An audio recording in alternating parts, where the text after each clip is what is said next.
नमस्कार, आदाब। Crime petrol dial 100 में आप सबका स्वागत है। माँ बाप के लिए उनके बच्चों की सुरक्षा ही उनकी सबसे बड़ी जिम्मेदारी बन जाती है। उनकी पैदाइश के साथ ही उनके भविष्य के लिए सपने सजाए जाते हैं। मेरा बेटा मेरा नाम रोशन करेगा। लेकिन जब वही बच्चे किसी खतरे में पड़ जाते हैं तो वो सपने धरे के धरे रह जाते हैं और उन बच्चों की सुरक्षा के अलावा उन्हें और कुछ नहीं सूझता।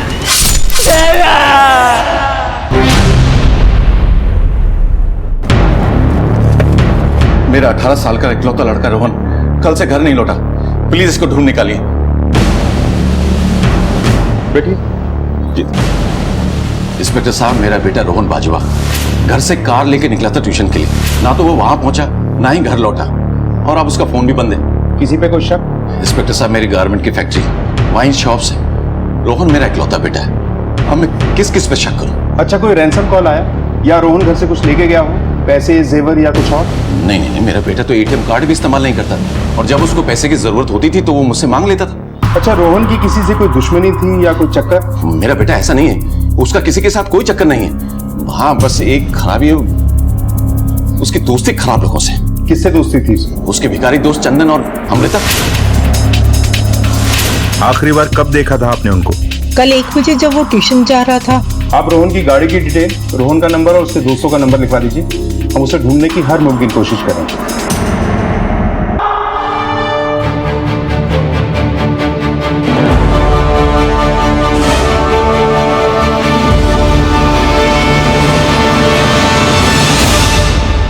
सर, कल से हमारी छोटी बहन अमृता घर नहीं लौटी है। पता नहीं कहाँ होगी, किस हाल में होगी। मर जाए वो तो अच्छा है। बहुत लड़कों के साथ घूमने लगी थी। अच्छा हुआ भाग गई। मेरे सर से बोझ हल्का हुआ। रोज रोज मुंह काला करवाने से अच्छा है एक दिन काली पोत के चली गई। उसका अफेयर था क्या चंदन या रोहन में से किसी के साथ? चाहे रोहन के साथ चक्कर हो या फिर चंदन के साथ या फिर दोनों के साथ, कोई फर्क नहीं पड़ता। मेरे लिए वो मर चुकी है। भगवान के लिए बस कर माँ, ऐसा मत बोल। छोटी बहन है वो हमारी। बस थोड़ी चंचल है वो। अमृता, माँ बहुत गुस्सा हो रही थी। तेरा यूं रोज रोज लड़कों के साथ घूमना ना उनको बिल्कुल नहीं पसंद है। माँ का बस चले ना तो मुझे खूंटे से ही बांध के रखे। मैं ना आसमान में उड़ना चाहती हूँ, सब कुछ पाना चाहती हूँ। और देखना, एक दिन माँ खुद कही थी, अमृता तेरे साथ ऐसा होगा, मैंने तो कभी सोचा ही नहीं। आखिरी बार आप लोगों ने अमृता को कब देखा था? सर, कल दिन को 2 बजे जब वो ट्यूशन के लिए जा रही थी। आप लोग सब साथ में ही रहते हैं? नहीं सर, मैं अपने ससुराल में रहती हूँ। बस कुछ दिनों के लिए मैं मायके आई हूँ और सुनीता की शादी भी होने को है। सर, मैं आपसे हाथ जोड़ते हमारी छोटी बहन को ढूंढ के ले आइए। पुलिस को अब भी पूरा यकीन नहीं था कि ये एक किडनैपिंग का केस है, लेकिन उन्होंने तहकीकात में अपनी पूरी जी जान लगा दी। तुम चिंता मत करो, हम देखते हैं जाकर के उसको। नमस्ते साहब। क्या चंदन यहीं रहता है? हाँ साहब, पर वो कल रात से घर ही नहीं लौटा है। हमने सोचा कि दोस्तों के यहाँ पढ़ाई करने गया होगा। वो अक्सर रात को दोस्तों के यहाँ पढ़ाई के लिए रुक जाता है और सुबह वहीं से कॉलेज भी चला जाता है। लेकिन सर, इस बार तो उसने आने में बहुत ही देर कर दी है। हम उसका नंबर भी लगा रहे थे पर वो भी बंद आ रहा है। हम आप ही के पास आ रहे थे। उसकी जिंदगी में सिर्फ पढ़ाई है। दिमाग बहुत तेज है हमारे चंदन का। पापा, ये देखो मेरा रिजल्ट है। मैं आज फिर से फर्स्ट आ गया क्लास में। अरे ये तो बहुत बड़ी बात है चंदन, शाबाश। मेरा बेटा मेरा नाम रोशन करेगा। कल ट्यूशन गया था, तब से घर नहीं लौटा हमारा चंदन। अच्छा, क्या आपको लगता है कि अमृता का चंदन और रोहन दोनों में से किसी के साथ कोई अफेयर है क्या? साहब, आप ये सब हमसे क्यों पूछ रहे हैं? जी नहीं साहब, चंदन और अमृता के बीच ऐसा कुछ भी नहीं है। हमारे बेटे का ध्यान तो पढ़ाई में लगा रहता है। हाँ, रोहन और अमृता के बीच कुछ हो तो मैं कह नहीं सकता। लेकिन तीनों में एक बात कॉमन है, तीनों आखिरी बार घर से ट्यूशन के लिए निकले थे। घर से कार लेके निकला था ट्यूशन के लिए। सर, कल दिन को 2 बजे। और वो कल रात से घर ही नहीं लौटा है। ये कैसे मुमकिन है कि 3 दोस्त एक साथ ट्यूशन के लिए निकले और एक साथ गायब हो गए? और तीनों के मोबाइल फोन्स भी तब से ही स्विच ऑफ आ रहा है। और इनके कॉल रिकॉर्ड्स की क्या सिचुएशन है? सर, कॉल रिकॉर्ड्स और लोकेशन डिटेल्स आज रात तक मिल जाएगी। तीनों में से कल कोई भी ट्यूशन नहीं आया। क्या इससे पहले भी तीनों ने एक साथ ट्यूशन से स्किप किया था? बहुत बार तो नहीं, मगर हाँ, अगर तीनों में से कोई एक भी ट्यूशन स्किप करता है तो बाकी दोनों भी स्किप कर देते हैं। भले ही वो लोग अलग अलग कॉलेज के थे, लेकिन तीनों बहुत पक्के दोस्त थे। क्या अमृता का चंदन या रोहन किसी के साथ अफेयर चल रहा था? मेरे हिसाब से तो वो तीनों बहुत अच्छे दोस्त थे और अमृता का बिहेवियर चंदन और रोहन के साथ एक जैसा ही था।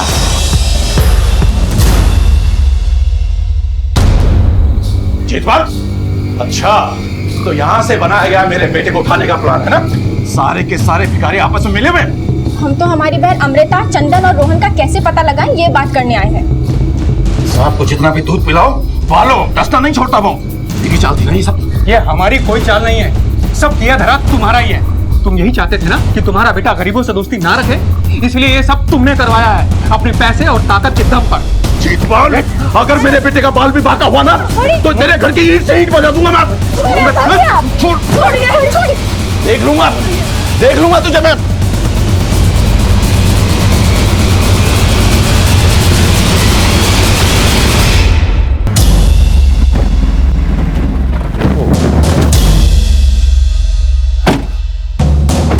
सर यही लोकेशन है जहाँ 13 अप्रैल को तीनों की लास्ट लोकेशन ट्रेस की गई है 6 बजे। लेकिन इस एरिया की अच्छी तरह से तलाशी लेनी होगी। ओके सर, चलो।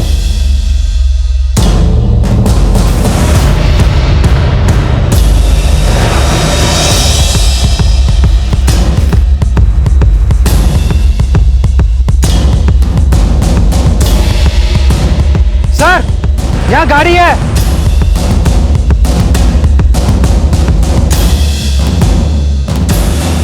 तलाशी लो गाड़ी की। सर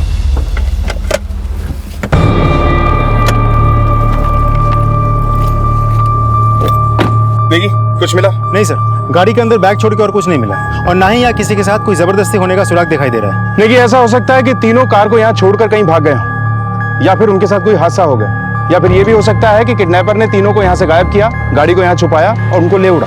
सर कॉल डिटेल से भी तो हमें कुछ नहीं मिला। ऐसा भी हो सकता है कि उस दिन इन तीनों के साथ कोई और भी था। तीनों की फोटो आसपास के इलाके में दिखा के पूछताछ करो। Okay sir. सर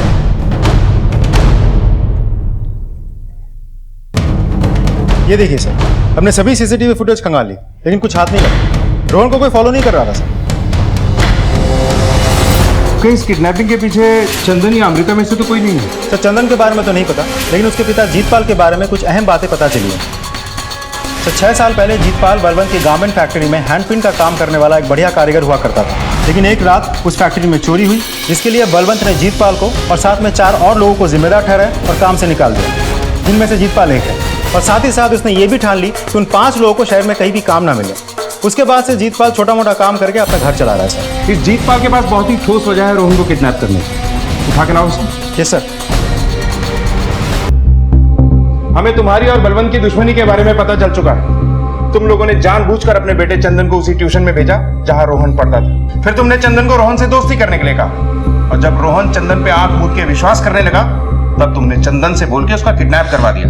साहब, मुझे समझ नहीं आ रहा है आप क्या कह रहे हैं, मगर हमारे बेटे का इसमें कोई हाथ नहीं है। एक बार पहले ही बलवंत हमारी जिंदगी खराब कर चुका है और वो दोबारा हमारी जिंदगी खराब करना चाहता है। साहब, हमसे कुछ भी छुपाने की कोशिश मत कर। साहब, हमारा बेटा पढ़ाई में बहुत तेज है, उसके भविष्य पर ही हमारी कई उम्मीदें टिकी हुई हैं। हम भला अपने बेटे से ही ऐसा काम क्यों करवाएंगे जिससे उसका ही भविष्य खराब हो।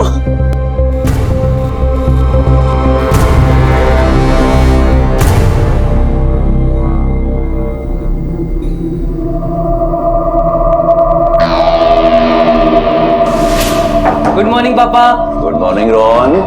क्या कर रहे हो? बेटा बस वही रोज की टाई। पापा कब सीखोगे? छोड़ो।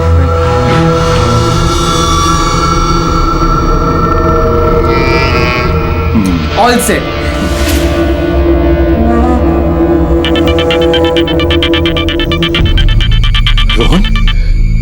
रोहन बेटा, बेटा तू कहाँ चला गया? देख कल से घर वाले सारे परेशान हैं। हेलो अंकल, पहचाना? चंदन बोल रहा हूँ। अब रोहन परलोक जाएगा। अगर कल सुबह 9 बजे आप हनुमान मंदिर के पास 25 लाख का बैग लेकर नहीं आए तो। सांप की औलाद, सफोले! देख, मुझे मेरा बेटा सही सलामत चाहिए, बोल रहा मैं तुझे।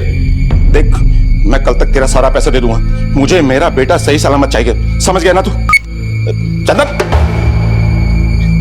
चंदन!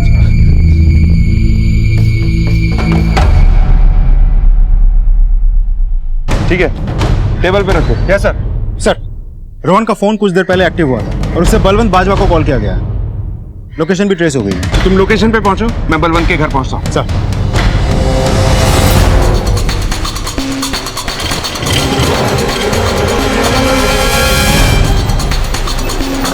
सर ये वही जगह है जहाँ रोहन का फोन एक्टिव हुआ था। अगर कॉल यहाँ से हुआ है तो वो तीनों भी कहीं आसपास होंगे। ये एरिया तो रुड़की सहारनपुर बॉर्डर पे है और इस 40 किलोमीटर के हाईवे पे करीब 23 गांव हैं। अगर हम सभी थानों से पुलिस बुलाकर भी यहाँ खोजने बैठेंगे तो कम से कम 6 महीने बीत जाएंगे। चेतन, हमें आसपास के थानों से सभी क्रिमिनल्स के रिकॉर्ड चाहिए जो चोरी, किडनैपिंग और मर्डर के मामले में अटके हैं। पुलिस ने रोहन, चंदन और अमृता की तस्वीरें लोगों को दिखाकर अपनी पूछताछ को और तेज कर दिया था। ये सब सुनने के बाद मैं तुम्हारे मुंह से सिर्फ सच सुनना चाहता हूँ। हेलो अंकल, पहचाना? चंदन बोल रहा हूँ। रोहन अब परलोक जाएगा अगर आप कल सुबह 9 बजे हनुमान मंदिर के पास 25 लाख रुपया लेकर नहीं पहुंचे तो। अब चुपचाप अपनी जुबान खोलो और सच सच बताओ रोहन को कहाँ छुपा कर रखा है। साहब हमें कुछ भी नहीं पता और मैं यकीन के साथ कह सकता हूँ कि चंदन से ये सब कुछ बुलवाया गया है। साहब हम तो सीधे साधे मेहनत कश लोग हैं, हम ये अपहरण जैसा काम क्यों करेंगे साहब? साहब, मेरा बेटा कभी ऐसा काम कर ही नहीं सकता। वो भी जरूर किसी मुश्किल में होगा, उसे बचा लीजिए। तुझे कितनी बार कहा था कि चंदन को बोल उस रोहन से दूर रहे, पर तू समझा नहीं पाई। अब भुगत। साहब इस बलवंत के परिवार को जानने की हमको हर बार कीमत चुकानी पड़ी है। अगर इस सब में तुम्हारा हाथ निकला ना तो उसकी कीमत तो तुम्हें चुकानी ही पड़ेगी।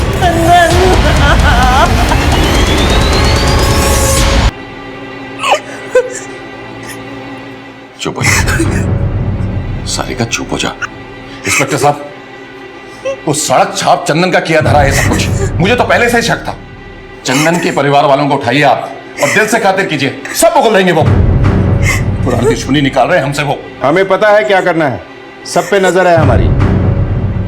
रोहन और अमृता के सामने शक की सुई चंदन पर घूमी, लेकिन उसने सच बता दिया कि ये किडनैपर्स की चाल थी।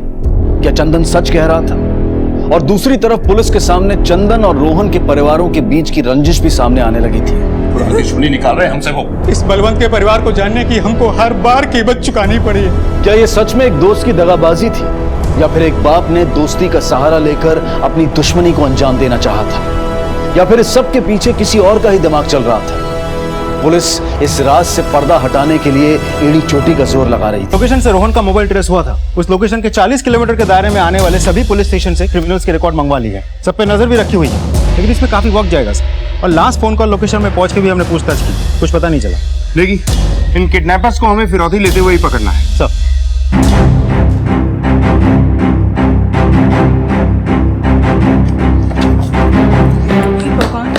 मेरे रोहन की रक्षा करो। तो टेंशन मत ले, अपना रोहन सही सलामत आएगा। चलता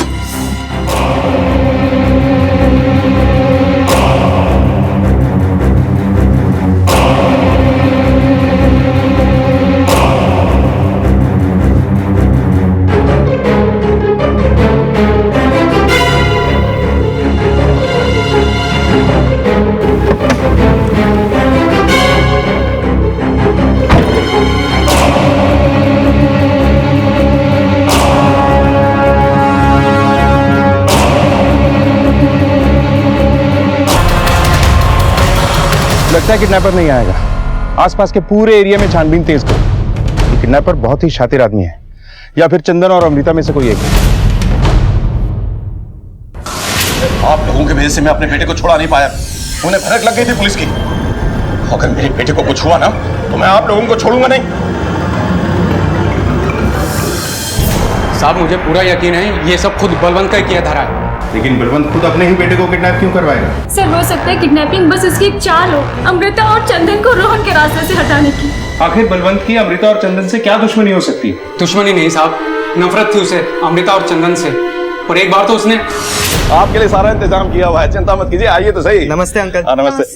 एक सेकंड रुको, मैं फोन करता हूँ। कहाँ जा रहे तुम लोग? अंकल रोहन ने हमें बर्थडे में बुलाया। तुमसे ना मेरे नौकर भी अच्छे हैं। चलो निकलो यहाँ से, नहीं तो धक्के मार के बाहर निकाल दूंगा।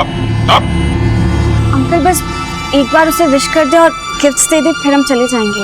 इतनी बेइज्जती होने के बाद भी चंदन ने रोहन की दोस्ती नहीं तोड़ी साहब। दोनों को बहुत नाज था अपनी दोस्ती पर, पड़ गई भारी।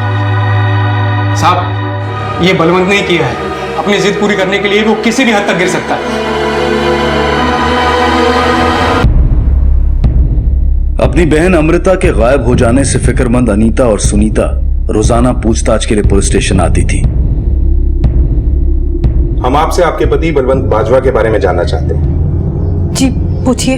आखिर ऐसी क्या वजह थी कि बलवंत को अमृता और चंदन दोनों से इतनी नफरत हो गई थी? रोहन उन दोनों के ऊपर कुछ ज्यादा ही खर्च करने लगा था। यहाँ तक कि कभी कभी तो वो उनके ऊपर 50,000 रुपए तक खर्च कर देता था।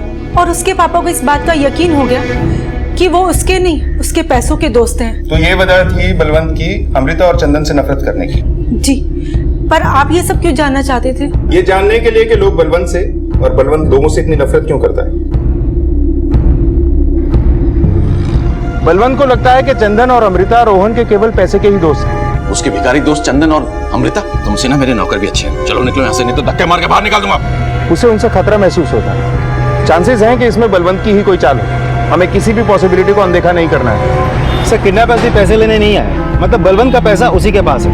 कहीं ऐसा तो नहीं कि उसी ने किडनैपिंग के आड़ में अमृता, चंदन और उसके परिवार वालों को सबक सिखाने के लिए काम किया हो? हाँ बोल। सर, यहाँ एक बच्चे की डेड बॉडी मिली है। क्या? ठीक है, हमारे गाड़ी को रुड़की सहारनपुर हाईवे पे ले लो।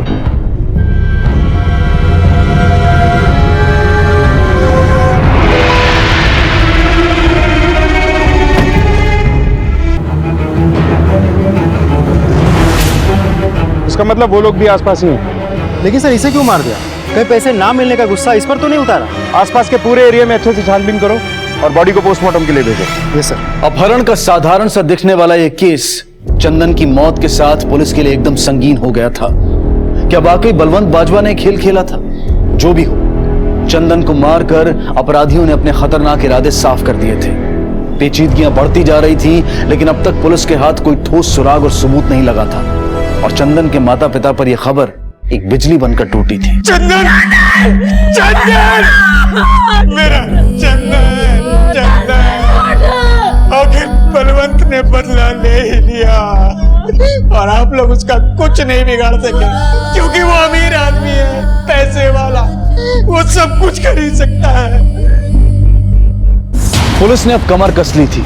उन्होंने अपहरण और कत्ल जैसे संगीन अपराधों में संदिग्ध अपराधियों की बारीकी से छानबीन शुरू की। एक एक नाम को टटोला गया। रोहन, चंदन और अमृता की पूछताछ में भी तेजी लाई गई।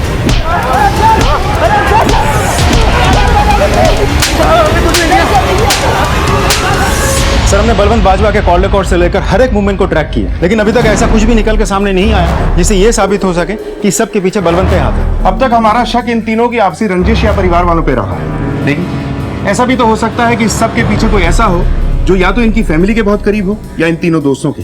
एक काम करो, इनके घर पर आने जाने वाले हर आदमी पे नजर रखो। Okay sir. पुलिस ने इन तीनों परिवारों के साथ मिलने जुलने वाले हर इंसान पर नजर रखी। कोचिंग सेंटर्स भी खंगाले गए और पुलिस की ये छानबीन कुछ हद तक कामयाब साबित हुई। सर, कोचिंग क्लास के टीचर रेनू ही है जो तीनों परिवार के साथ रेगुलर कांटेक्ट में है। इस टीचर की पूरी डिटेल निकालो, पता करो कि इसके साथ कौन कौन है। इस सब में ये अकेली है या इन तीनों बच्चों में से कोई इसके साथ मिला हुआ है? Okay sir. सर, हमने कोचिंग सेंटर के बारे में वहाँ के स्टाफ और कुछ और लोगों से पूछताछ की और साथ ही रेनू के बैंक से भी पता लगवाया तो पता चला कि कोचिंग सेंटर के नाम पे 50 लाख रुपए का कर्जा लिया गया है। लेकिन हो सकता है इस किडनैपिंग के पीछे ये ट्यूशन टीचर रेनू ही है। हो सकता है सर। ये देखिए, रेनू शर्मा लगातार इस आदमी के साथ कांटेक्ट में है। इसका नाम है रघु। एटम टू मर्डर, चोरी ऐसे केसेस में कई बार ये पकड़ा जा चुका है। सर, इस रघु और रेनू शर्मा के बीच काफी कॉल्स हुए हैं। उठा के लाओ दोनों को। Yes sir.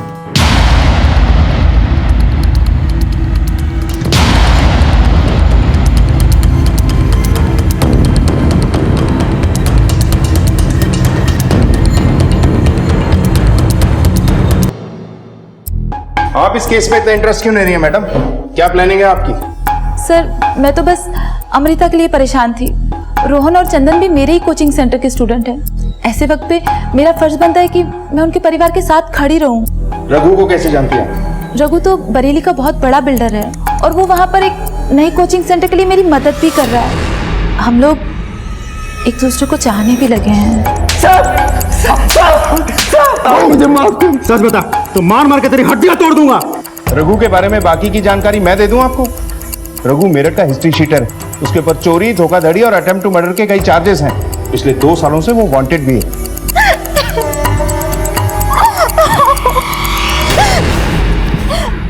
मैंने तो 50 लाख रुपए लोन लेकर उसे नए कोचिंग सेंटर के लिए भी दे दिए। वो सारे पैसे तो मैंने जुए में उड़ा दिए साहब। और साहब मैं सच कह रहा हूँ, मेरा इस किडनैपिंग से कुछ लेना देना नहीं, कुछ लेना देना नहीं सर। सर ये मामला तो कुछ और ही है। किडनैपिंग के पीछे अगर ये नहीं है तो कौन हो सकता है? देखिए, रोहन, चंदन और अमृता तीनों के घर वालों पे कड़ी नजर रखो और इन सब के फोन भी ट्रेस करते रहो, खास तौर पे रोहन के घर का, क्योंकि किडनैपर दोबारा फोन जरूर करेगा। Okay sir.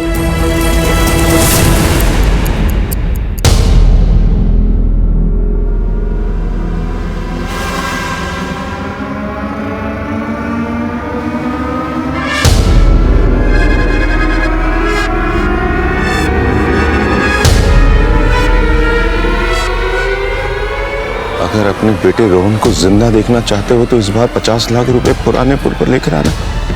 और गलती से भी अगर पुलिस को इस बार बताया तो हम रोहन को जिंदा नहीं छोड़ेंगे।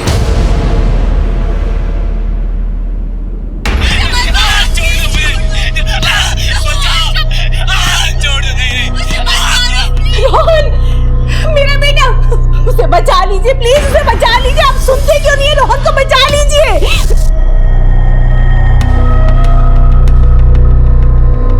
ओके, ठीक है। सर, खबरी से पता चला है कि राजू नाम के बंदे से फेक सिम कार्ड लिए गए हैं। एक काम करो, राजू की दुकान से इशूड सभी one time use mobile connections के लोकेशन ट्रेस करो। हो सकता है ये हमें उसके पास ले जा सके। Okay sir.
कुछ नहीं किया मैंने, मुझे छोड़ दो। घूंघट उठाओ इसका।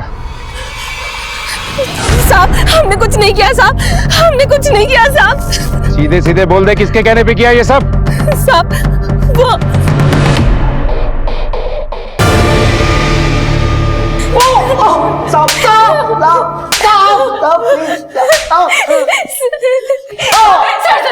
सर मत मारिए, मैं सब बता। साहब, मेरे पति को नया धंधा शुरू करना था और सुनीता की शादी के लिए भी पैसे चाहिए थे, इसीलिए पैसों का इंतजाम करने के लिए हम दोनों ने ये सब किया सर।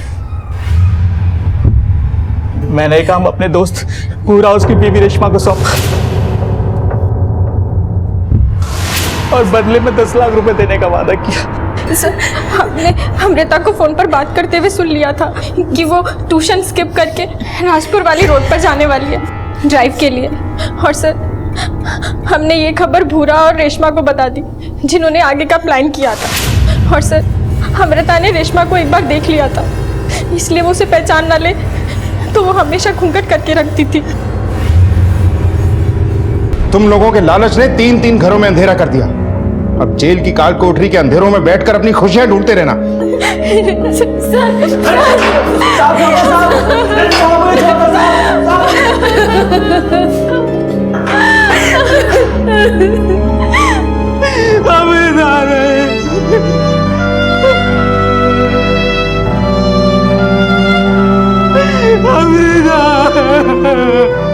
विश्वास, भरोसा, ये वो शब्द हैं जिनकी नींव पर रिश्तों की इमारत खड़ी होती है।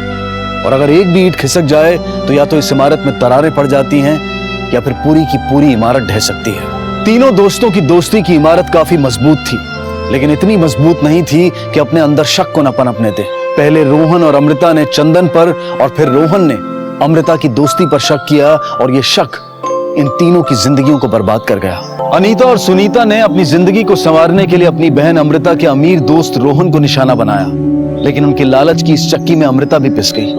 3 जिंदगियां और उनके परिवार तबाह हो गए, उनके सपने चकनाचूर हो गए। अपने बच्चों की खुशियों और उनके भविष्य की चिंता में लगे माता पिता को उनकी मौत ने हिलाकर रख दिया। ये माँ बाप का कर्तव्य है कि वो अपने बच्चों को हर सुख सुविधा प्रदान करने की कोशिश करें, लेकिन बच्चों का भी ये फर्ज है कि वो कोई ऐसा कदम ना उठाएं जिससे उनके माँ बाप या वो खुद किसी तकलीफ में आ जाए। इसी विचार के साथ अब मैं अनूप सोनी आपसे विदा लेता हूँ। फिर मुलाकात होगी अगले एपिसोड में एक और चौंका देने वाले केस के साथ। तब तक अपना और अपने परिवार का ख्याल रखें और देखते रहें क्राइम पेट्रोल डायल 100। सबक एक को, सीख हम सबको। जय हिंद। आज की इस भागदौड़ भरी जिंदगी में हर कोई अपना भविष्य उज्जवल बनाने की दौड़ में लगा है। एक लंबी प्लानिंग बना रखी है जिंदगी की, लेकिन दूर की सोच में कभी कभी नजदीकी मामले बिगड़ जाते हैं। कुछ बड़ा हासिल करने की कोशिश में जो हाथ में है वो भी खो जाता है। आज की ये कहानी एक ऐसे दिल दहला देने वाले सच की तरफ इशारा करती है जिसकी अनदेखी करके एक परिवार ने बहुत बड़ी कीमत चुकाई।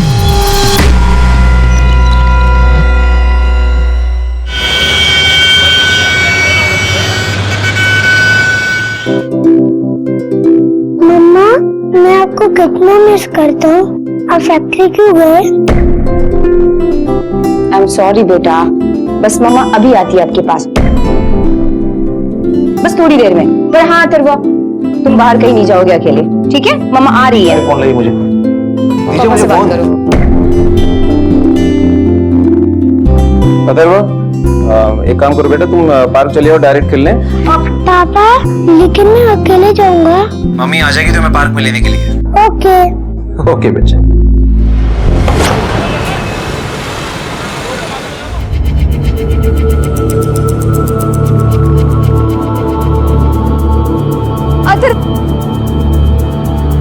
अथर्वा, अथर्वा, अथर्वा, मेरा बेटा है छोटा सा वो। अथर्वा, अथर्वा, अथर्वा, अथर्वा, अथर्वा।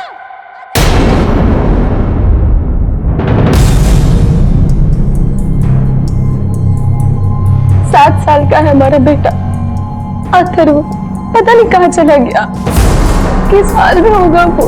आपने उसे आखिरी बार कब देखा? सर शाम को लगभग 5 बजे बात हुई थी सर फोन पे उससे।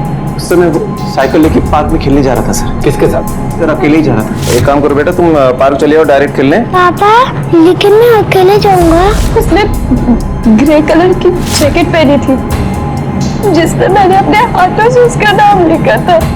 सर प्लीज उसे ढूंढ निकालो, हमारा एक लौता बेटा है वो, 4 साल बाद हुआ है। पता नहीं किस साल में होगा मेरा अथर्व। सर बस अभी आधे घंटे पहले उनका फोन आया था फिरौती के लिए। 15 लाख रुपए मांग रहे थे वो, और पुलिस को ना बताने की धमकी भी दी थी उन्होंने। आप लोग चिंता मत कीजिए, पुलिस को बताकर आप लोगों ने सही कदम उठाया। आप हमें वो नंबर दे दीजिए जहां से कॉल आया था, हम उस किडनैपर की लोकेशन ट्रेस कर लेंगे।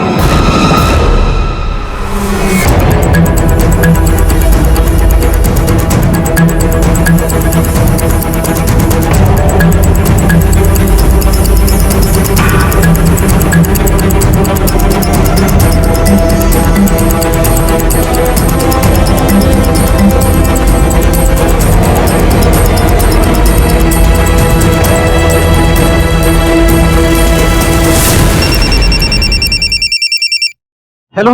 अरे कैसे माँ बाप हो तुम? अपने बच्चे पे जरा भी तरस नहीं आया, हमें धोखा दिया। अब देखो तुम्हारे बच्चे के साथ मैं क्या करता हूँ। देखिए देखिए, हमारे बच्चे को छोड़ दीजिए प्लीज, कुछ मत कीजिए। हेलो हेलो, क्या हुआ? बेटा सर, मुझे पता चल गया कि आप लोग हमारे साथ हैं। सर जिस किडनैपर का फोन आया था उसकी लोकेशन ट्रेस हो गई है। जल्दी चलो।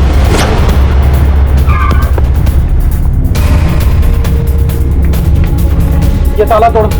क्या सर? मिस्टर वहां देखो। सर।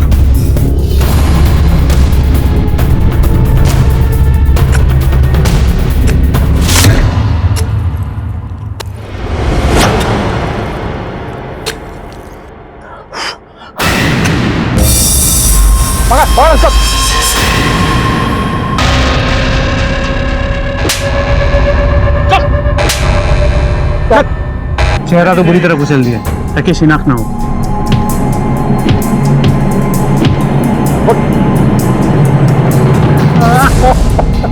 चल अब सब सच सच बताओ वरना डंडे से बुलवाऊंगा। हमने कुछ नहीं किया साहब, हम तो लाश ठिकाने लगा रहे थे बस। किसने मारा इसको? किसने मारा? चीनू, चीनू साहब, चीनू। वो उसके अचार की कंपनी में काम करता था साहब। 2 महीना पहले चीनू को उन्होंने नौकरी से निकाल दिया, तो उसने गुस्से में इस बच्चे का किडनैप कर लिया साहब। हमें भी पैसे का लालच देकर हमें साथ में मिला लिया साहब। उसी ने मारा है, उसी ने इसका चेहरा भी खराब किया है। पैसों के लिए किसी के साथ भी किडनैपिंग का प्लान कर लेगा तू? अरे नहीं, मर्डर और किडनैपिंग का चार्ज लगेगा तुझ पे। लेके जाओ इसको, लेके जाओ। मिस्टर सर, लाश को पोस्टमार्टम के लिए भेजें और पता लगाओ कि ये चीनू कौन है। सर।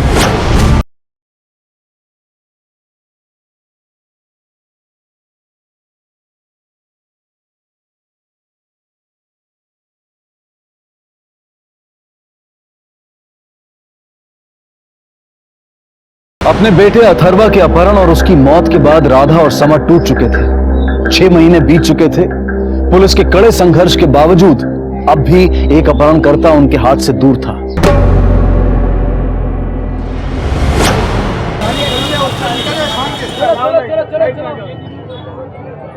मम्मी आइसक्रीम दिलाओ ना। भाई साहब आप हिसाब करो, मैं अभी आई। चलो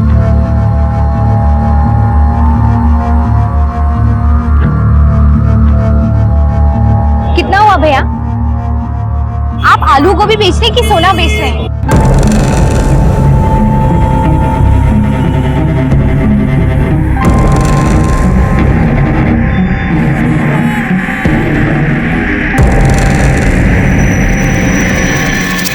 आपको 100 रुपए दूंगी मैं, उससे 1 रुपया भी ज्यादा नहीं दूंगी।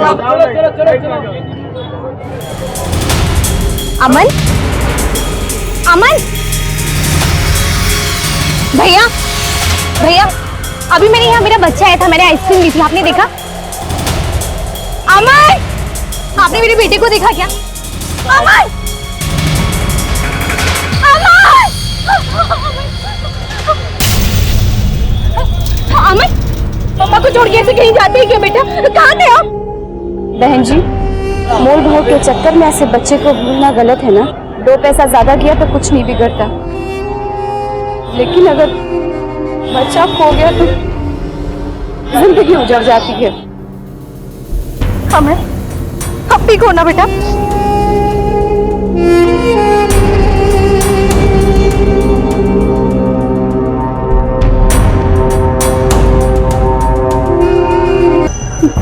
माँ, माँ जी, हम इसकी माँ है। ये हमारा बेटा है। हमारे पोते को ऐसी माँ की कोई जरूरत नहीं है। अरे तेरी वजह से ही मरा है अथर्व।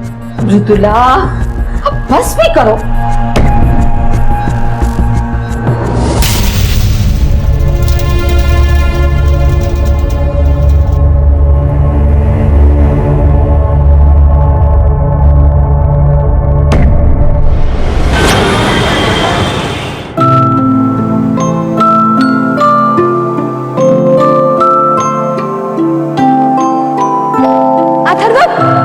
इतना ऊंचा नहीं बेटा, गिर जाओगे। अथर्वा, अथर्वा, मैं कह रही हूँ इतना ऊंचा।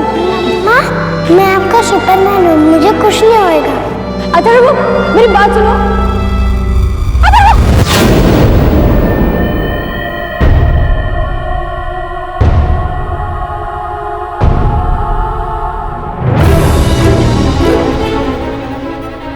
अथर्वा, अथर्वा, अथर्वा, अथर्वा रुको।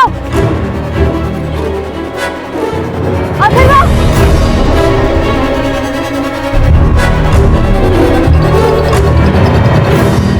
साहब, हमारा नाम शरद है, हमें शास्त्री नगर में रहने वाली राधा माथुर के खिलाफ रिपोर्ट लिखानी है। क्या हुआ? हम अखबार बांटने का काम करते हैं। अभी थोड़ी देर पहले जब हम अखबार डालने आज उसके घर गए तो उसने हमें बुला के बहुत मारा। साहब क्या कर रही हो?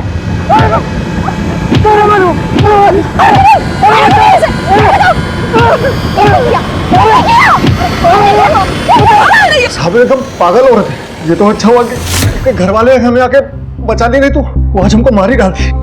अजय इनकी कंप्लेन लिख लो। चलिए।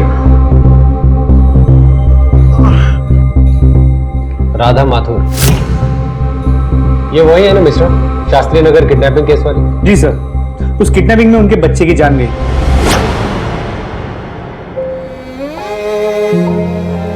क्या वाकई राधा ने अथर्वा को देखा था?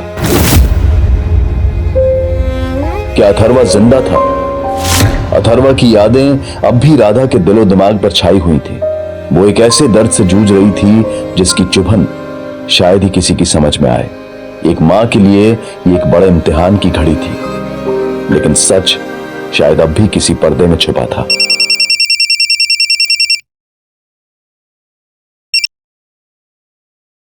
हेलो, वो ग्रे जैकेट तुम्हारे बच्चे का फेवरेट जैकेट है ना? हेलो, कौन बोल रहा है? तुम्हारा बेटा अथर्वा भी जिंदा है। आप कौन बोल रहे हो? Hello hello hello. Number you have called is currently switched off. The number you have called is currently switched off.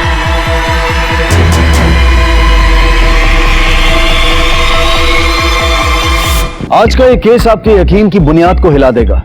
एक अपहरण के 6 महीने के बाद आया फिरौती का कॉल। क्या राज था इसके पीछे? क्या वाकई अथर्वा जिंदा है? क्या सच में राधा ने उसे देखा है? तो फिर जिसे मृत अथर्वा मानकर अंतिम संस्कार कर दिया गया था, वो कौन था? कई राज थे जिन पर से पर्दा उठना अभी बाकी था। आपने उस न्यूज़पेपर वाले को क्यों मारा? क्योंकि पागल है, इसका दिमाग खराब है। आपको यकीन नहीं आता तो इसके डॉक्टर से पूछ लीजिए। देखिए, हमने सवाल राधा से किया है, आपसे नहीं। बताइए। हमें उसमें एक नोट मिला था। क्या ये तूने लिखा है ना? ये उस न्यूज़पेपर में मिला था हमें। और इतना ही नहीं तो अथर्वा में पार्क में भी दिखा था, बस उसका चेहरा नहीं देख पाए हम। वो अथर्वा ही था। उसने अपनी फेवरेट जैकेट भी पहनी थी जिसपे हमने खुद ने अपने हाथों से उसका नाम लिखा था। किसी आदमी के साथ आया था, वो फिर वहां से चला गया। पर अथर्वा तो नहीं, अथर्वा जिंदा है। हमें कॉल भी आया था और उस आदमी ने भी हमें ये बताया कि अथर्वा जिंदा है। तुम्हारा बेटा अथर्वा भी जिंदा है। लेकिन ये कैसे मुमकिन? हमें तो अथर्व की लाश मिली थी।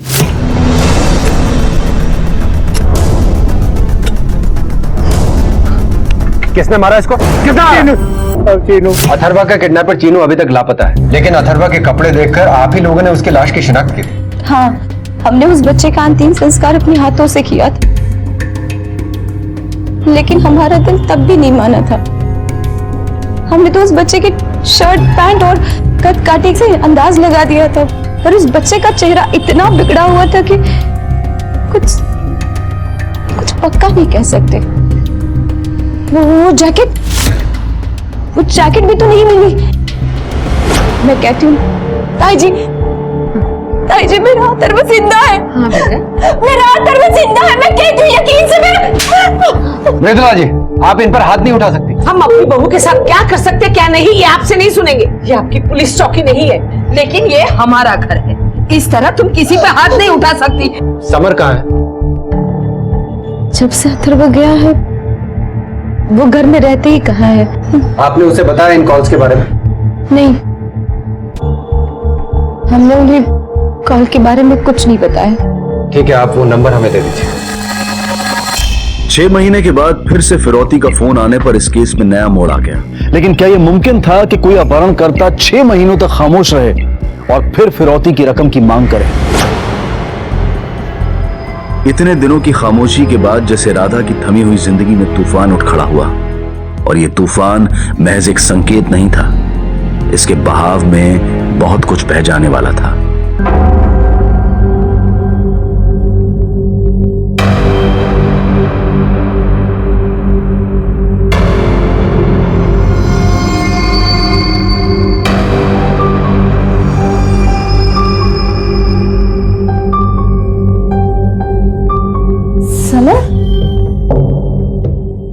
समर आप कहाँ थे? हाँ, मैंने आपको कितने कॉल किए, आपने फोन का जवाब क्यों नहीं दिया? समर मैं क्या पूछ रही हूँ, आप कहाँ थे?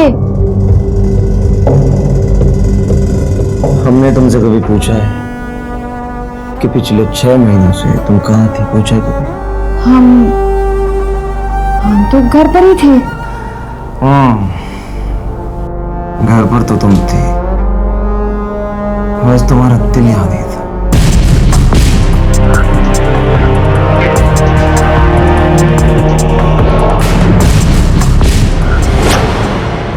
तुम्हारे नाम पर रजिस्टर्ड है ये नंबर। तुम्हारे ही नंबर से फिरौती का कॉल आया था।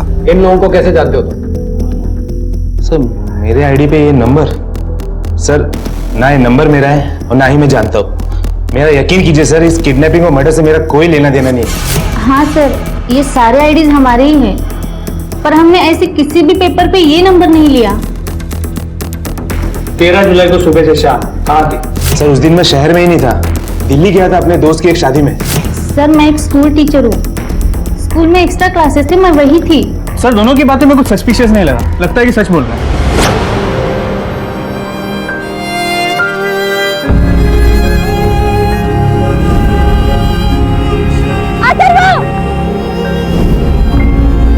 तुम्हारा बेटा अथर्वा भी जिंदा है।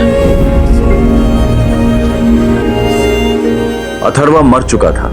उसका अंतिम संस्कार खुद समर ने अपने हाथों से किया था। राधा ने भारी मन से सच को स्वीकारा था। क्या सच पूरी तरह बेनकाब हो गया था या अब भी कुछ राज थे जो सामने आने बाकी थे?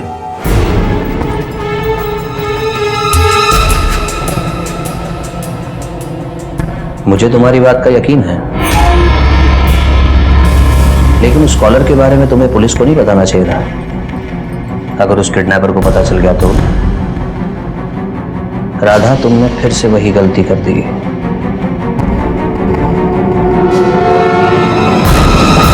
राधा की उम्मीदें बढ़ती जा रही थी। उसका मन आशा और आशंका से भरा हुआ था। दूसरी तरफ पुलिस अपनी पूरी कोशिश कर रही थी। वो छोटी से छोटी बात को भी बारीकी से टटोल रही थी, क्योंकि उन्हें ऐसा लग रहा था कि कोई करीबी राधा की कमजोरी का फायदा उठाकर उसे नुकसान पहुंचाना चाहता है। कहीं राधा किसी की नफरत का शिकार तो नहीं बन रही थी। पागल हो गई तुम? दिमाग खराब हो चुका है तुम्हारा? क्या बकवास कर रही हो कि अथर्वा जिंदा है? आपको तो खुश होना चाहिए समर। खुश होना चाहिए? सच तो ये है कि अथर्वा मर चुका है। हमने अपनी इन्हीं हाथों से उसका अंतिम संस्कार किया। राधा जब से वो गया है तब से हम देख रहे हैं, एक बार भी पलटकर आपने उसकी तस्वीर नहीं देखी। पता नहीं कौन सी दुनिया में खोए हैं आप। उसके दर्द में लिपटे हैं आप, क्योंकि आप जानते हैं कि जो भी कुछ हुआ है उसके जिम्मेदार आप हैं। हम जिम्मेदार हैं। मुझे मत भूलो राधा कि पुलिस को बताने का फैसला हम दोनों का था, सिर्फ हमारा नहीं। लेकिन उसे पार्क में अकेले भेजने का फैसला सिर्फ और सिर्फ आपका था। एक काम करो बेटा, तुम पार्क चले जाओ, डायरेक्ट खेल लें। पापा लेकिन मैं अकेले जाऊंगा। मम्मी आ जाएगी तुम्हें पार्क में लेने के लिए। ओके। हाँ। तुम ठीक कह रही हो, हमने खुद अपने बेटे को मारा है, मर चुका है वो। कि भगवान के लिए ये सब बकवास बंद करो कि वो जिंदा है।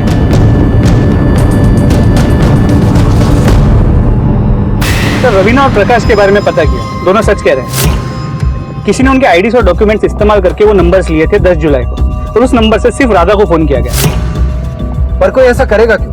प्रकाश और रवीना के हिसाब से उन्होंने पिछले 1-1.5 साल में अपने आईडीज किसी को नहीं दिए, तो फिर किडनैपर के पास उनके आईडीज कहां से आए और वो चाहता क्या है?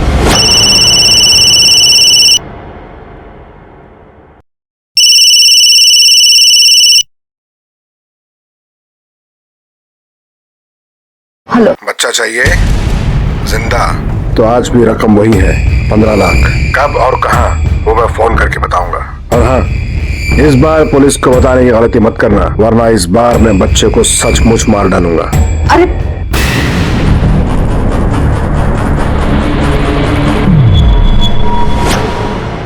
ताई जी, आपने हमें क्यों नहीं बताया? क्योंकि हम जानते थे कि इस बात का तुम पर क्या असर होगा। इस पर असर होगा? असर तो हम सब पे हो रहा है, इसके साथ साथ हम सब पागल हो रहे हैं। देखिए, ये जो भी है आप लोगों को इमोशनली मैनिपुलेट करके फिरौती की रकम हासिल करना चाहते हैं। उसे पता है कि आप लोग फिरौती के लिए मान जाएंगे, आप लोग वो नंबर हमें दे दीजिए जिससे कॉल आया था।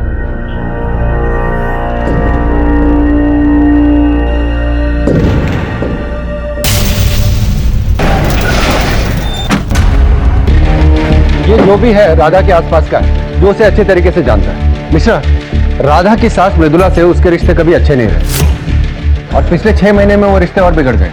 और वो राधा को पागल ठहराने की कोशिश भी कर रही है। राधा के साइकोलॉजिस्ट से मिलते हैं जिससे वो काउंसलिंग ले रही है। उससे हमें राधा की दिमागी हालत के बारे में पता लगेगा। एक माँ के लिए अपने बच्चे से बढ़कर कुछ नहीं होता और राधा ने तो अपने बच्चे को खोया है। वो इस हादसे से निकलने के लिए बाहर कोशिश कर रही है, लेकिन उसके लिए इतना आसान भी नहीं है। क्या आप बता सकते हैं कि राधा का अपनी सास से कैसा रिलेशन है? माफ कीजिएगा, ये पर्सनल इंफॉर्मेशन है, लेकिन इतना तो बता सकता हूँ कि इश्यू जरूर है। हाँ बोलो। सर, राधा की साथ समर के लिए रिश्ता देखने गई थी पंडित जी के पास। ठीक है, बुलाओ उन्हें थाना। हाँ, हम अपने बेटे की दूसरी शादी कराना चाहते थे क्योंकि राधा हमें बिल्कुल पसंद नहीं थी। हमें अपने घर के लिए घरेलू बहू चाहिए थी, ना कि राधा जैसी आधुनिक बहू।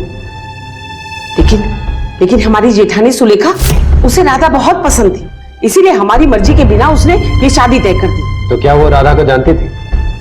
नहीं, हमारा साझा कारोबार है और हमारी जेठानी के बीच में ये तय हुआ था कि फैक्ट्री वो संभालेंगी और घर को हम संभालेंगे। लेकिन धीरे धीरे वो घर पे भी कब्जा करने लगी। 4 साल तक हमारी बहू को कोई बच्चा न हुआ और फिर अथर्व हुआ और हमारी जिंदगी में खुशी की लहर आ गई। अथर्व की प्यार की वजह से हम अपनी नफरत को भी भुलाने लगे थे। हमारी जेठानी की शय पर राधा फैक्ट्री में काम करने लगी। अगर उस दिन वो काम पर नहीं जाती तो ये सब कुछ नहीं होता। और फिर आप लोगों को उसके अगवा होने की खबर देकर उसने और बड़ी गलती की। किडनैपिंग के केस में पुलिस को जल्द से जल्द इन्फॉर्म करना जरूरी होता है। उसका नतीजा देख चुके हैं हम। आप लाख दलीलें दे, लेकिन ये इल्जाम आप पर और राधा पर ही आएगा। तो अपनी इस नफरत के चलते आपने अपने पोते के नाम पर अपनी बहू को पागल बनाकर उससे छुटकारा पाना चाहा, ताकि आप अपने बेटे की दूसरी शादी कर सकें। देखिए, हम राधा से नफरत जरूर करते हैं, लेकिन इतनी भी नहीं कि उसके लिए हमें अपने पोते के नाम का सहारा लेना पड़े। ठीक है, फिलहाल आप जा सकती हैं।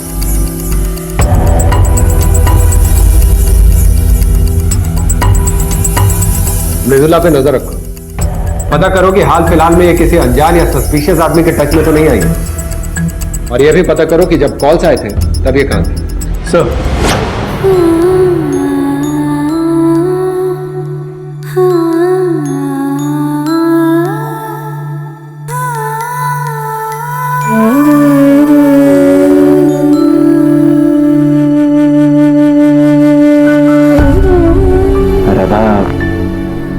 हम जानते हैं कि अथर्व के जाने के बाद से हम तुमसे अच्छे से बात नहीं कर पाए और तुम भी इन फोन कॉल्स के कारण काफी परेशान रहती हो।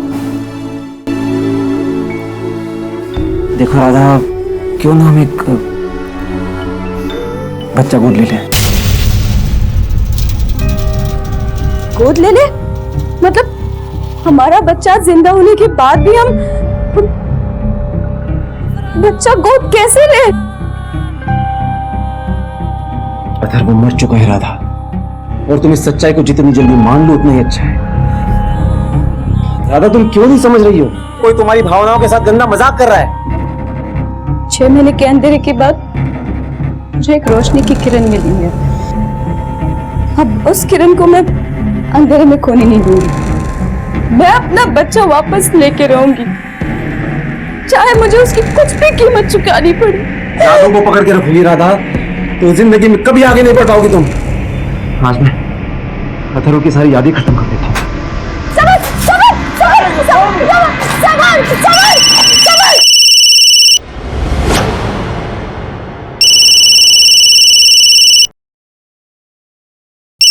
मम्मा प्लीज मुझे बचा लो, मम्मा। अथर्व, अगर तुमने फिर से पुलिस को बताया तुम्हारा बेटा जिंदा नहीं बचेगा।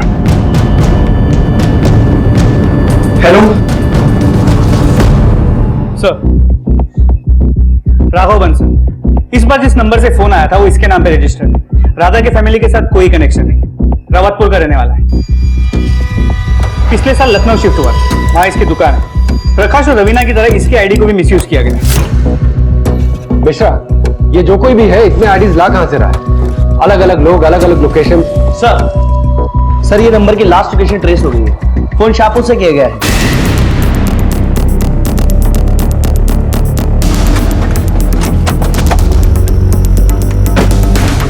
ठीक से देखो, उस तरफ चेक करो।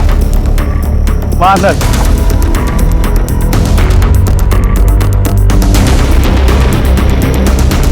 सर गोडाउन की तरह यहाँ भी कोई नहीं है और ना ही कोई क्लू है।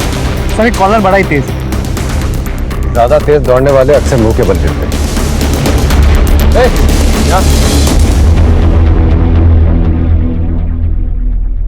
साहब यहाँ पर किसी को आते जाते देखा है? वाह, हाँ देखा है साहब। क्या देखा है? गाड़ी, बड़ी सी गाड़ी। बड़ी गाड़ी मतलब क्या, वैन, टेम्पो? हाँ टेम्पो। एक बच्चा बैठा था और चला गया। बच्चा? कैसा बच्चा? चेहरा देखा उसका? नहीं, 8-10 साल का बच्चा था, बैठा और चला गया। ठीक है जा। सर क्या राधा की बात सच हो सकती है? वो बच्चा अथर्व हो सकता है। तो मिश्रा, एक शराबी की बात पर भी कैसे भरोसा किया जाए? चलो। ये भी तो पॉसिबल है कि अथर्व की मौत का कोई सोची समझी साजिश के तहत फायदा उठाना चाहता है। हो सकता है। अब ये बात तो वही बता सकता है जिसने अथर्वा को आखिरी बार देखा था। कौन सा बच्चा साहब? हम समझे नहीं। जब डंडा अंदर जाएगा ना तो सब समझ में आ जाएगा। जिस बच्चे को तुझे गाड़ते हुए रंगे हाथों पकड़ा था उसकी बात कर रहे हैं हम, अथर्वा की। वो लाश अथर्वा की नहीं थी साहब, वो किसी लावारिस बच्चे की थी। तो फिर अथर्वा का क्या हुआ? चीनू ले गया उसे।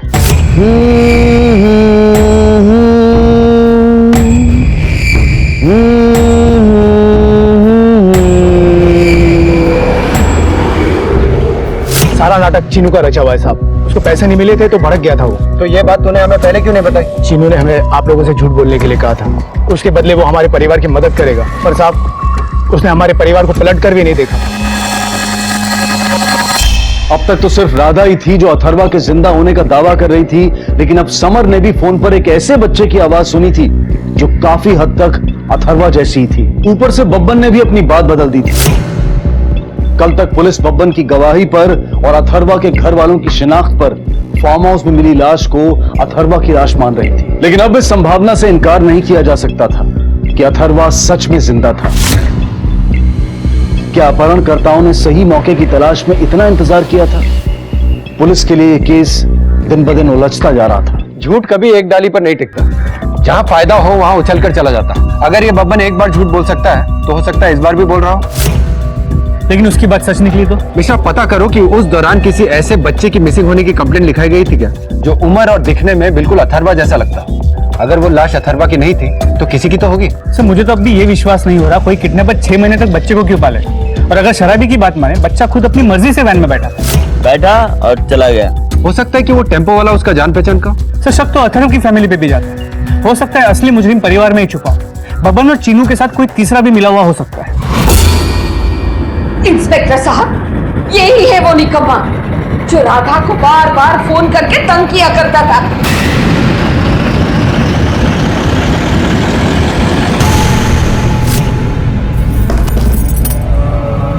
अरे शांति, कैसे चल रही हो?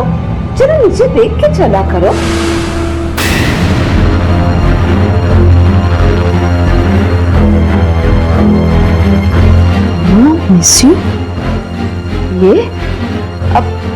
ये कचरा तुम्हें कहाँ से मिला?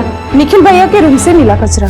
जब काम वाली ने हमें बताया कि वो कचरा उसे इसके रूम में से मिला था, तब हम फौरन इसके रूम में गए और देखा तो पेपर के बहुत सारे टुकड़े पहले से ही वहां पड़े हुए थे।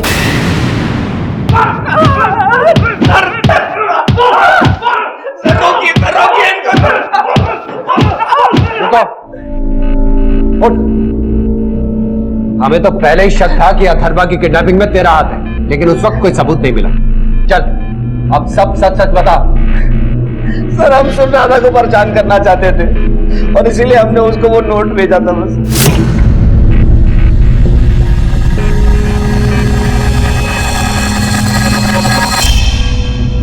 क्यों किया तुमने ऐसा? क्योंकि हम राधा के जरिए अपनी माँ को चोट पहुंचाना चाहते थे। उन्होंने हमें हमेशा समर से कम ही आका अब तो उनके सगे बेटे हैं ना, लेकिन बिजनेस में भी उन्होंने हमेशा समर को आगे रखा। हम उनकी नजरों में हमेशा से बुरे बेटे थे। और अपनी इस नालायकी में तुमने अथर्व को किडनैप किया और फिर उसका मर्डर कर दिया। अब तो उनके सगे बेटे हैं ना, लेकिन बिजनेस में भी उन्होंने हमेशा समर को आगे रखा। हम उनकी नजरों में हमेशा से बुरे बेटे थे। और अपनी इस नालायकी में तुमने अथर्व को किडनैप किया और फिर उसका मर्डर कर दिया। नहीं सर, हमने ना ही अथर्व को किडनैप किया और ना ही उसका मर्डर। हमने कोई राधा को फोन कॉल भी नहीं किए, बस राधा को पहला नोट भेजा था, इसके अलावा हम कुछ नहीं जानते। हम सिर्फ अपनी माँ का प्यार पाना चाहते थे सर। लेकिन अथर्व के किडनैपिंग और मर्डर के बाद भी हमारी माँ पूरी तरह से समर की हो गई। अगर इतना ही दिमाग तुमने अपने बिजनेस में लगाया होता तो शायद आज तुम्हारी माँ तुम्हें भी पसंद करती। सर, निखिल के कॉलर रिकॉर्ड्स और लोकेशंस को वेरीफाई किया, कुछ गड़बड़ी नजर नहीं है। लगता है कि सच कह रहा है। निखिल का पहले भी उस किडनैपर चीनू से कोई कनेक्शन नहीं निकला था, तो फिर और कौन हो सकता है?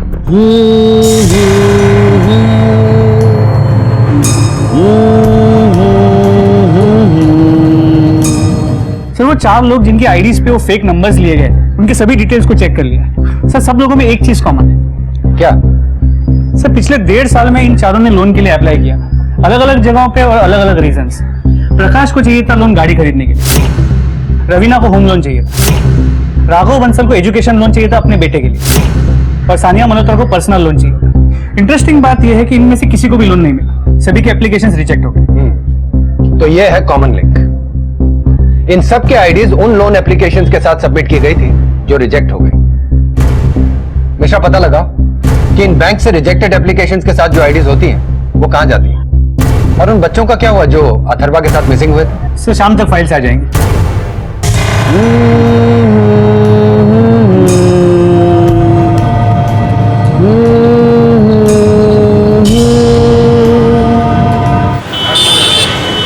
सर, अथर्व के डिस्क्रिप्शन से मैच करता हुआ सिर्फ एक ही बच्चा है जो उस दौरान गायब हुआ, तो वो केस भी अब तक क्लोज नहीं हुआ है। सर, नाम राहुल है, 14 जनवरी को विवेकानंद नगर से गायब हुआ था। मिश्रा, हो सकता है ये वही बच्चा हो जिसकी लाश हमें मिली थी, या फिर ये भी हो सकता है कि ये सब एक इत्तेफाक है। हाँ, बोलो। क्या? सर, राधा और समर दोनों गायब हैं। साहब, कल शाम से दोनों गायब हैं। हमें तो बहुत चिंता हो रही है। वो घर से किस वक्त निकले थे? पता नहीं, पर हाँ साहब, कल हमने उन दोनों को उन्हीं के कमरे में देखा था शाम को, करीबन 7-8 बजे। साहब, हमारे सारे गहने भी चोरी हो गए। कल ही हमने बैंक से निकलवाए थे। आपने अपने सारे गहने घर पे लाके क्यों रखे थे? फिरौती के लिए। सब इनकी वजह से हुआ है। इन्होंने पैसे देने से मना कर दिया, इसीलिए हमें बैंक से गहने निकालने पड़े ताकि पैसों का इंतजाम हो सके, लेकिन वो भी चोरी हो गए। हमें तो लगता है ये सारे पैसे राधा और समर ने ही चोरी किए हैं। अगर राधा और समर ने फिरौती के लिए ये पैसे लिए तो मृदुला जी को क्यों नहीं बताया? वो तो तैयार थी। ये राधा और समर अचानक से कहां चले गए, और वो भी ज्वेलरी लेकर? कहीं ऐसा तो नहीं कि वो किडनैपर को फिरौती की रकम देने गए हो चोरी छिपे? सर, उन दोनों के कॉल रिकॉर्ड्स मंगवाए। इसके अलावा वो 4 लोग जिनके आईडीज पे वो फेक नंबर्स लिए गए, उनके बारे में भी पता लगा। उन्होंने जिन कंपनी में लोन के लिए अप्लाई किया था वहां पे भी बात की, तो पता चला जिन लोगों के लोन रिजेक्ट होते हैं उन सभी के पेपर्स एक ही टेलीमार्केटिंग कंपनी को फॉरवर्ड होते हैं, बिग रीच। पता लगाओ कि इस कंपनी में किस किस को इन डॉक्यूमेंट्स का एक्सेस मिलता है सर, और हमें इस चीनू को भी जल्द से जल्द पकड़ना होगा। हर पीसीआर, ट्रैफिक पुलिस और अपने खबरी नेटवर्क को फिर से अलर्ट करो। सर, ये राधा और समर के कॉल रिकॉर्ड्स है। ये दोनों रेगुलर एक अननोन नंबर के टच में है, और वो नंबर पीसीओ का है। पता करो किस पीसीओ का है। सर, मिश्रा, हमें समर के ऑफिस जाके उसके फाइनेंशियल स्टेटस के बारे में भी पता लगाना होगा। उसने अपने घर में चोरी अपने बच्चे के लिए की है या फिर कोई और बात है?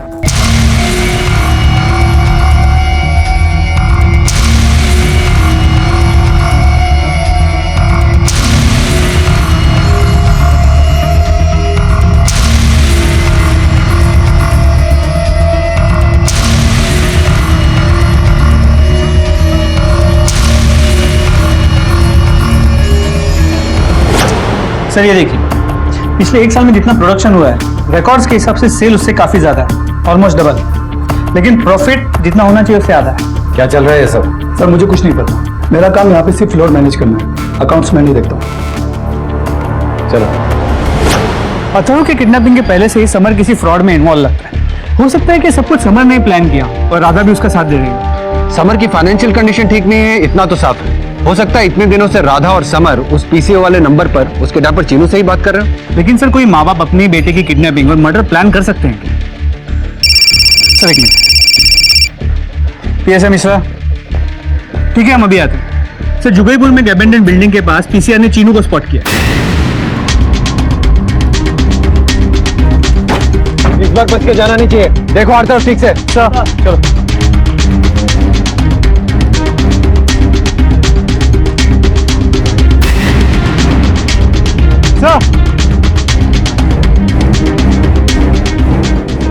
चीनू, इसका मतलब हमारा शक सही था। चीनू और बब्बन के अलावा कोई तीसरा भी इस केस में इन्वॉल्व।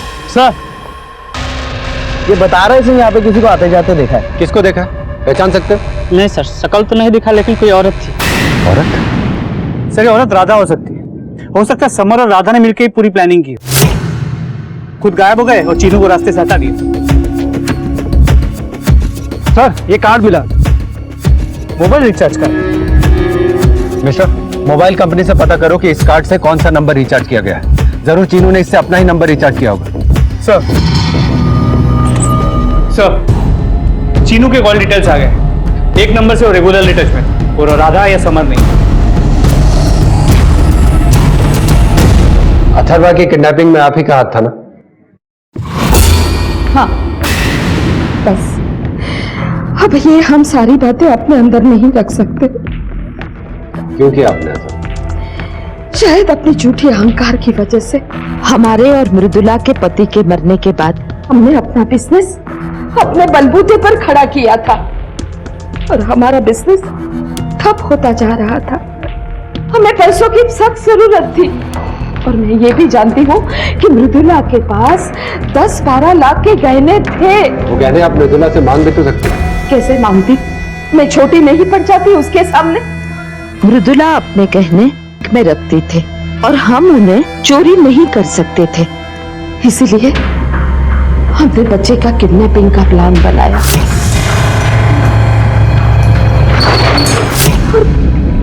और हम वो गहने निकालने के लिए घर वालों को ये बताने ही वाले थे कि अथर्वा किडनैप हो गया है, पर उससे पहले समर और राधा ने पुलिस में अथर्वा की मिसिंग कंप्लेन कर दी।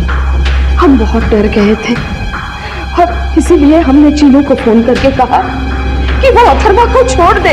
हमने कहा ना कि हम ऐसा कुछ नहीं कर सकते, तुम अथर्वा को छोड़ दो। ए बुढ़िया, तुझे क्या मैं बेवकूफ लगा? एक तो तूने मुझे 1 लाख रुपए देने का वायदा किया और अपनी बात से अभी पलट रही है। देख, अब प्लान कैंसिल नहीं होगा। ये सब आपने हमें पहले बता दिया होता तो अथर्वा को ढूंढने में आपकी ये इन्फॉर्मेशन हमारे काम आ जाती। सर, हमने कहा ना कि हम बहुत डर गए थे, पर हम कुछ कर पाते उससे पहले चीनू ने अथर्वा को तड़पा तड़पा के मार डाला। चीनू को कब मारा? 3 दिन पहले अथर्वा की किडनैपिंग और बाद में उसकी मौत को लेकर चीनू हमें फोन करके ब्लैकमेल करता रहता था। हमें पता था कि अथर्वा 6 महीने पहले ही मर चुका है और वो अथर्वा ही था जिसकी लाश बब्बन ने ठिकाने लगाई थी और जिसका अग्नि संस्कार खुद समर ने ही किया था। और अब लग रहा था कि वो चीनू ही है जो राधा को फोन करके और पैसे निकलवाना चाहता है। ये लोग कहीं उसकी बातों में आकर और पैसे ना दे दे, इसलिए हमने ही गहने चुराए। एक ही बार सारा पैसा लेकर सारा मामला खत्म करने के लिए वहां बुलाया। ये लो तुम्हारे पैसे, अब हमारा हिसाब खत्म, समझे?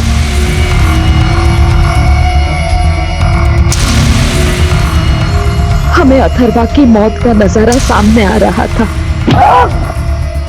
बदला लेने के लिए हमने चीनू को मार दिया। चीनू के मरने के बाद भी राधा को फोन आ रहे थे, इसका मतलब कोई और भी है खेल में। पीएसआई मिश्रा, क्या? ठीक है। अथर्वा के जिंदा होने की खबर से कहीं ना कहीं सबको खुशी मिली थी और सब उस तक पहुंचने का प्रयास भी कर रहे थे, लेकिन सच्चाई ये थी कि अथर्वा मर चुका था और बब्बन ने भी अपनी सजा कम करवाने के लिए पुलिस से झूठ कहा था। यह केस तो साफ हो चुका था लेकिन खत्म नहीं हुआ था। अब भी कई सवालों के जवाब बाकी थे। पुलिस अब भी उस इंसान की तलाश में थी जो राधा के दुर्भाग्य का फायदा उठाने की कोशिश कर रहा था। तुम्हारा बेटा अथर्वा भी जिंदा है। आखिर कौन था वो?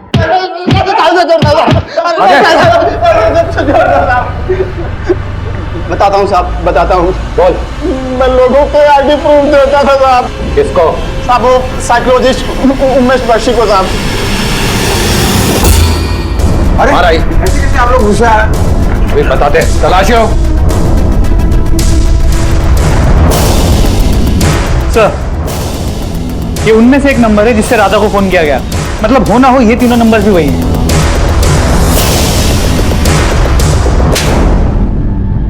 ना खुद को बचाने की कोशिश करना ना झूठ बोलना, वरना तुझे इतने शौक दूंगा कि तेरा मानसिक संतुलन बिगड़ जाएगा। बोल। हाँ, मैं समझ गया था कि राधा अपने बच्चे को दोबारा पाने के लिए कुछ भी कर सकती है, इसलिए मैंने उसे मैनिपुलेट करना शुरू कर दिया। हेलो, तुम्हारा बेटा अथर्वा भी जिंदा है। राधा ने अपने काउंसलिंग के दौरान मुझे जो कुछ भी कहा मैंने उसके खिलाफ इस्तेमाल करना शुरू कर दिया। और जब तूने राधा की कहानी सुनी तो तुझे लगा कि उससे पैसे ऐंठना तेरे लिए आसान हो जाएगा। मैं अपने मकसद में कामयाब भी हो जाता अगर आप लोग बीच में ना आते तो।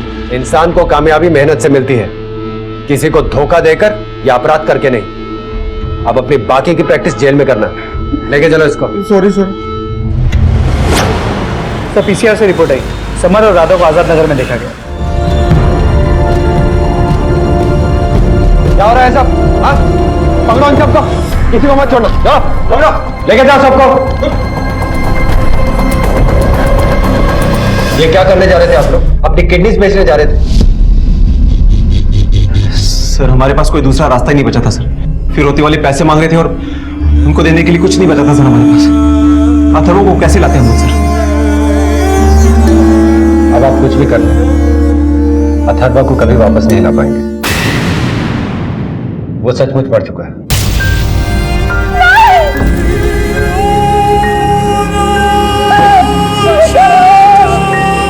हमें यह भी पता लग गया है कि उसका किडनैप किसने किया था। किसने सर?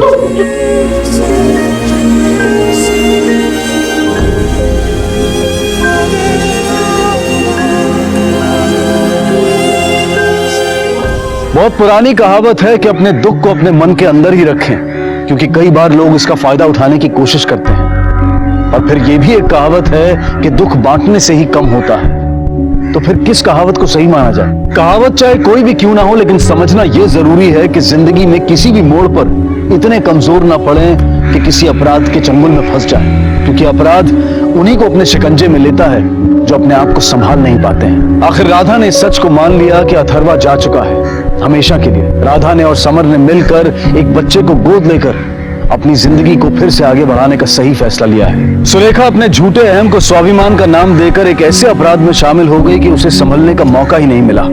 उसकी एक भूल ने न सिर्फ उसके घर को उजाड़ दिया, बल्कि उसे जेल की काल कोठरी तक पहुंचा दिया। बुरे वक्त में हम सब टूटकर बिखरते हैं, लेकिन जितनी जल्दी हम अपने आप को समेट लें उतना ही हमारे लिए अच्छा होता है। इसी विचार के साथ अब मैं अनूप सोनी आपसे विदा लेता हूं। फिर मुलाकात होगी अगले एपिसोड में एक और चौंका देने वाले केस के साथ। तब तक अपना और अपने परिवार का ख्याल रखें और देखते रहें क्राइम पेट्रोल डायल 100। सबक एक को सीख हम सबको। जय हिंद। इस तरह के और भी एपिसोड देखने के लिए हमारे चैनल को सब्सक्राइब करें और बेल आइकन दबाना ना भूलें।